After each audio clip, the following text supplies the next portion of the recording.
So, Coach, obviously you're going to look at the film and you're going to see a lot of possessions where things could have changed for you guys, but the Malachi block, that seemed to be a dagger. What did you see on that play, and what did you think of that? Yeah, I mean, there's a lot of plays that we'll sort of look back on and sort of wonder about. But I think it doesn't come down to any individual plays, right? That was sort of, we didn't do a good job keeping possession of the ball. Our turnover count was really high throughout the game, and then just didn't find a rhythm. And I think we got to find a rhythm with the players, and that's, I told our team, it's growing pains. It's sort of in terms of inserting new players. It's never going to be easy, and that's what this process is about, and getting some more practice time to figure out how to put these pieces together. And before the game, we talked about having Josh Adams out there with Chris Boucher with a lot of new guys. Now that it's over, what did you think of that? Really took him a half to get going, but the second half, 5 assists. What did you see from him? Yeah, again, I think really good passer, really good scorer. I think he had 9 turnovers to go along with that, so definitely figuring out sort of the rhythm of the game, right? I think it's an important part for him, and that's an area of growth for sure, without question. Not worried that he'll improve at that. But then different lineups. I think having Chris and DC out there playing a double big lineup against a big Westchester team was something unique. We've never done that before. So again, it's growing pains. We're figuring things out. We're trying some things and seeing what works, seeing what sticks, and then making improvements upon it.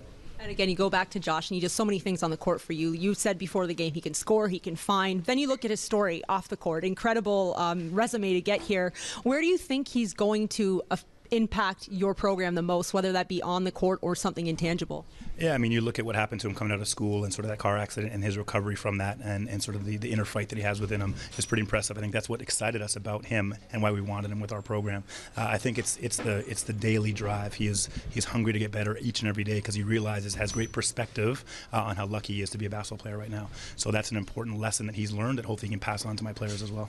All right, and last question, just with Chris, I know we've talked about in the past his development, maybe off the court and learning to be a pro-type player, but then you see his performance on the court. What about on the court? Are you seeing him really get better in one area of his game?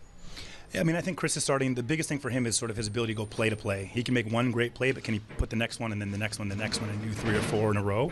And that's where his growth is becoming better. When we started the season, he'd make sort of home run plays, but he wouldn't go single. And he's learning now to sort of let's hit a bunch of singles, and eventually that's going to get the bases around. So he's improving at that, but it's still definitely an area of growth. Thanks, Coach.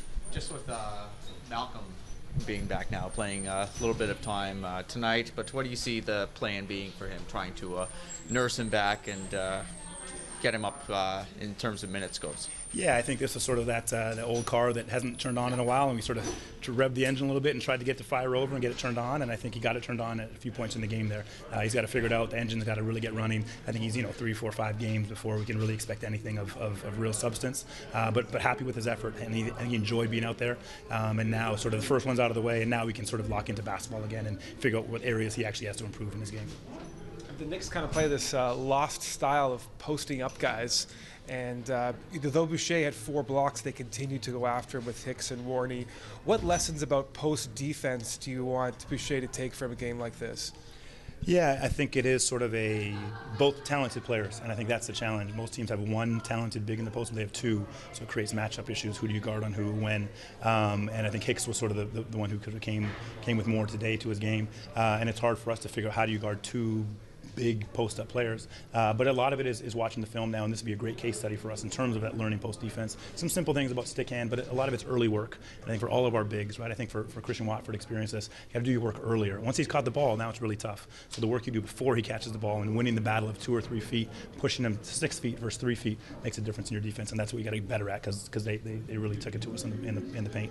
And earlier in the season, in 2018, you said the biggest difference between pro ball and other types of ball is the game so often comes down to execution in the final 3 minutes. It seemed like the team struggled with executing in the final 3, and out of timeouts, they got a couple looks that they probably really wanted. How do you feel your team fared in terms of execution, and how has it developed over the course of the season, the final 3 minutes? Yeah, not very well at all today. I think we missed a lot of plays. We were in the wrong places, wrong spaces, and a lot of them are sort of just players not knowing each other. Again, right, having Josh, lead the charge and not having to practice with us really, makes it unique and different. So it's about growth, and I mean, we're going to get better at execution once they have a practice or 2 under their belt. But either way, I mean, that's part of what you took to my earlier point. Being a professional player is the ability to execute, and we didn't do that. And they clearly sort of built that margin at the end because we weren't executing.